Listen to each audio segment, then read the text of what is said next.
سير تلفزيونك الجزيرة ناكم سيري عربيش ناكم ما ويك لبروي أو أنا وصفي أحمد الجولاني خلقي جولاني داب إسرائيل بو كرد كشتن داوا كارم لا الله تعالى أم درقايا ما اللي نبس درقاكي خويتي إن شاء الله سركوتن هربو كردها بو حقه شو خوي تعالى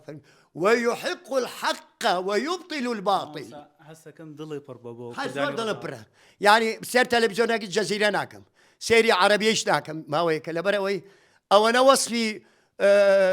أحمد الجولاني خلقي جولاني داب إسرائيل بو كرد كشتن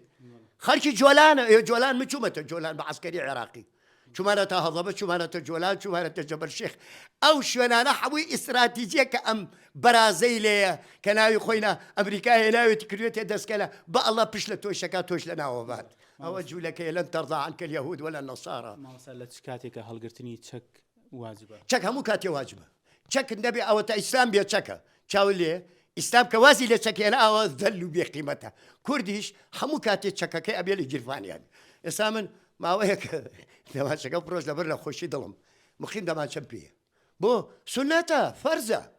أي شون إنسان بزنة تشك بو نابو ترساني خلقو بو كشتنين حق نخير بو جان